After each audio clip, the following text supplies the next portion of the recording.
بسم الله الرحمن الرحيم.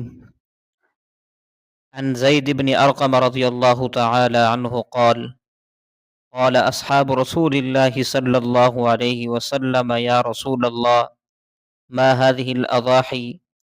قال سنة أبيكم إبراهيم عليه السلام. قالوا فما لنا فيها يا رسول الله؟ قال بكل شعرة حسنة. قالوا فالصوف يا رسول الله صلى الله عليه وسلم؟ قال بكل شعرة من الصوف حسنة. رواہ ابن ماجہ رحمہ اللہ تعالی۔ قربانی کے فضائل اور مسائل کے حوالے سے آج دوسری نشست ہے، اور آج کی نشست میں قربانی کے جو فضائل ہیں احادیث نبویہ سے ان کو عرض کرتا ہوں۔ جو حدیث مبارکہ پڑھی ہے اس میں نبی کریم صلی اللہ علیہ وسلم سے حضرت زید بن ارقم رضی اللہ تعالیٰ عنہ روایت کرتے ہیں کہ ایک بار صحابہ کرام رضوان اللہ تعالی عنہم اجمعین نے رسول اللہ صلی اللہ علیہ وسلم سے سوال کیا، ما هذه الاضاحی، کہ اللہ کے رسول یہ قربانیاں کیا ہیں، یعنی قربانی کی حیثیت کیا ہے؟ صلی اللہ علیہ وسلم نے فرمایا سنت ابیکم ابراہیم علیہ السلام، یہ تمہارے باپ حضرت ابراہیم علیہ السلام کی سنت اور طریقہ ہے۔ پھر صحابہ کرام نے عرض کیا یا رسول اللہ فما لنا فیہا، کہ صحابہ کرام نے عرض کیا ہمیں قربانی کرنے سے کیا فائدہ ہوگا؟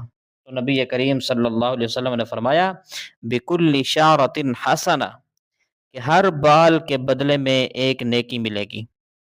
پھر صحابہ کرام نے عرض کیا فصوف یا رسول اللہ صلی اللہ علیہ وسلم، کہ اللہ کے رسول یہ اون کے بدلے میں کیا ملے گا؟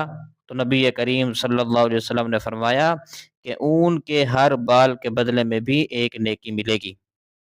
اسی طرح سنن ترمذی میں ایک روایت ہے سیدہ عائشہ صدیقہ رضی اللہ تعالی عنہ سے کہ رسول اللہ صلی اللہ علیہ وسلم نے فرمایا ما عمل آدمی من عمل یوم النحر احب الی اللہ من احراق الدم، کہ عید الاضحیٰ کے دن کوئی نیک عمل اللہ تعالیٰ کے نزدیک قربانی کا خون بہانے سے زیادہ محبوب اور پسندیدہ نہیں ہے۔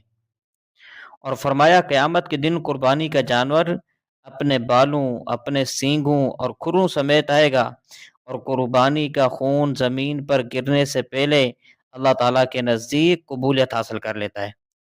فطیبوا بہا نفسا، لہذا خوش دلی سے قربانی کیا کرو۔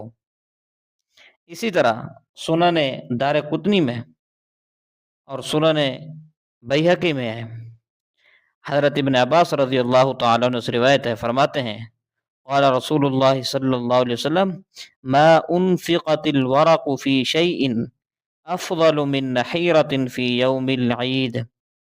ترجمہ یہ ہے کہ حضرت ابن عباس رضی اللہ تعالیٰ فرماتے ہیں رسول اللہ صلی اللہ علیہ وسلم نے ارشاد فرمایا کسی کام میں مال خرچ کیا جائے تو وہ عید الاضحیٰ کے دن قربانی میں خرچ کیے جانے والے مال سے زیادہ فضیلت نہیں رکھتا۔ تو یہ وہ احادیث مبارکہ ہیں کہ جس سے قربانی میں انسان قربانی کرنے کو ترغیب ملتی ہے انسان کو، تو اس لیے خوش دلی سے قربانی میں حصہ لینا چاہیے، قربانی کرنی چاہیے۔ اللہ تبارک و تعالیٰ سے دعا ہے کہ اللہ تبارک و تعالیٰ ہمیں خوش دلی کے ساتھ یہ فریضہ انجام دینے کی توفیق عطا فرمائے، آمین۔